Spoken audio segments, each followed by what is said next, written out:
आपको बता दें कि पहलगाम में आतंकी हमले में शहीद हुए देश के सपूतों की आत्म शांति के लिए महानगर कांग्रेस मथुरा द्वारा होली गेट से विकास बाजार तक कैंडल मार्च निकाला गया। होली गेट से विकास बाजार तक कांग्रेस जन पाकिस्तान मुर्दाबाद, आतंकवाद मुर्दाबाद के नारे लगाते चल रहे थे।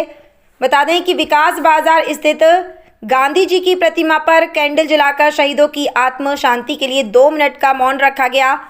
साथ ही आपको बता दें कि महानगर अध्यक्ष पंडित यतेंद्र मुकद्दम ने कहा कि जिस कायराना तरीके से बेकसूर निहत्थे देशवासियों को पहलगाम में टारगेट कर बर्बरता से मारा गया, उससे पूरे देश में आक्रोश है। 140 करोड़ देशवासी एक हैं और अब आतंक का खात्मा चाहता है।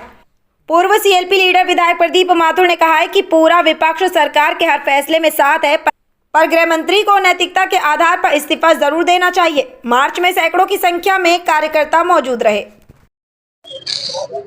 पहलगांव में पर्यटकों के ऊपर जो भारतीय पर्यटक गए थे, उनके ऊपर जिस तरह बर्बरता पूर्वक आक्रमण पाकिस्तानी आतंकवादियों ने किया और जिसमें 26 से लेकर 27 नंबर तक पर्यटकों की मृत्यु हुई, जिसमें नौजवान, बुजुर्ग और महिलाएं शामिल थी और जिसमें विदेशी पर्यटक भी शामिल थे, उसकी कांग्रेस पार्टी घोर निंदा करती है। भारत सरकार को बड़ी सख्ती के साथ कार्रवाई करनी चाहिए। पूरा देश इस दुख की घड़ी में सत्ता पक्ष का सहयोग कर रहा है, सारा विपक्ष। हमारे नेता राहुल गांधी जी ने पूरी तरह से केंद्र सरकार का समर्थन करने की इस मुद्दे पे बात करी है और ये कहा है कि पाकिस्तान को मुंह तोड़ जवाब दिया जाए। ये आतंकवाद कब तक चलता रहेगा? आतंकवाद से लोग, निस्सहाय लोग कब तक मरते रहेंगे? इस तरह की तमाम घटनाएं हो चुकी हैं देश में और आतंकवाद समाप्त होने का नाम नहीं ले रहा। इन लोगों ने कश्मीर की शांति प्रिय कश्मीर, जहाँ की पर्यटन खुल चुका था, वहां पर इस तरह निर्दोषों को मार के एक भयंकर आतंक पैदा कर दिया है और इस आतंक से उभरने के लिए बहुत जरूरी है कि मोदी सरकार पाकिस्तान के ऊपर आतंकवादियों के खिलाफ कार्रवाई करे। इसी संदर्भ में महानगर कांग्रेस कमेटी के तत्वाधान में महानगर कांग्रेस कमेटी कार्यालय होली गेट से गांधी की प्रतिमा ये विकास बाजार में हम सैकड़ों कांग्रेसी कार्यकर्ताओं ने एक पैदल मार्च किया मोमबत्तियों के साथ और पाकिस्तान मुर्दाबाद के नारे लगाए, आतंकवाद के मुर्दाबाद के नारे लगाए और एक सॉलिडरिटी का परिचय दिया और फिर उसके बाद 2 मिनट का मौन रखकर हमारे जो शहीद पर्यटक हैं उनकी मृत आत्माओं की शांति के लिए प्रार्थना करें। जी देखिए, मैं समझता हूं कि ये राजनीति करने का समय नहीं है और 140 करोड़ देशवासी इस समय एक सुर से ये चाहते हैं और कदम से कदम मिलाकर ये चाहते हैं कि हम आतंकवाद को बिल्कुल भी बर्दाश्त करने के मूड में ये हिंदुस्तान नहीं है। आतंकवाद का खात्मा ही हमारी अब सभी की अंदर से ये पीड़ा है, ये दुख है, ये आक्रोश है। मैं अभी तमाम और चैनलों ने लिया, मैं बोल नहीं पा रहा। ये दुख की बात है, पीड़ा की बात है, दर्द की बात है और आक्रोश पैदा करने वाली बात है कि हमारे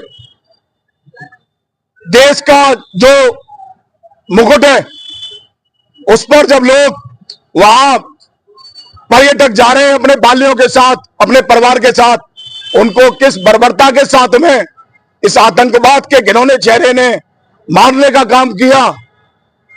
हम सभी देशवासी इस समय और सभी कांग्रेस जन, सभी देशवासी इस समय उनके परिवार के साथ बिल्कुल कंधे से कंधा मिलाकर खड़े हुए हैं और सभी की, जैसे मैंने आपको बताया कि एक आवाज है। इस समय सरकार जो भी निर्णय ले, आदरणीय राहुल गांधी जी ने भी कहा है कि सरकार के हर निर्णय में हम उनके साथ खड़े हुए हैं। लेकिन मैं आपको एक बात जरूर कहना चाहूंगा और ये राजनीतिक बात नहीं है, ये नैतिकता की बात है। अगर गृह मंत्रालय की चूक है, ये उन्होंने माना भी, और अगर चूक हुई है, माना है, तो नैतिकता भी कहीं ना कहीं दिखानी चाहिए। मैं आपसे फिर कह रहा हूं, ये राजनीतिक बात नहीं बोल रहा मैं, लेकिन नैतिकता भी कोई चीज है और नैतिकता के आधार पर गृह मंत्री को तुरंत इस्तीफा दे देना चाहिए। ये मैं मांग नहीं कर रहा हूं। जिसको भी इस घटना के बाद में हर एक, मैं कहूंगा 140 करोड़ देशवासी ये सोच रहा है कि कम से कम सरकार के उन लोगों को जिन पे जिम्मेदारी थी हमारी सुरक्षा की, उनको कम से कम नैतिकता जरूर इसमें दिखानी चाहिए। मैं आपसे फिर ये कहता हूं कि सब लोग एक हैं, क्या हिंदू, क्या मुसलमान, क्या सिख और क्या ईसाई, इस देश में जो रहने वाले लोग हैं वो सब इस समय एक हैं। और मैं उन कश्मीरियों के लिए भी बहुत दुख है कि उनको लगातार पर्यटक की वजह से उनका पेट पालन भी हो रहा था, उनके बाल्य भी, कश्मीर का माहौल बहुत खुशनुमा था। लेकिन इस घटना से मैं समझता हूं कि पर्यटक में रोक लगेगी और उन लोगों का भी जीवन बसर कैसे होगा, ये भी दुख की बात है। तो उसके लिए भी सरकार को सोचना चाहिए। वंदे मातरम, वंदे मातरम, भारत माता की। हम लोग 140 करोड़ देशवासी एकजुट है बिल्कुल इस आतंकवाद के खिलाफ।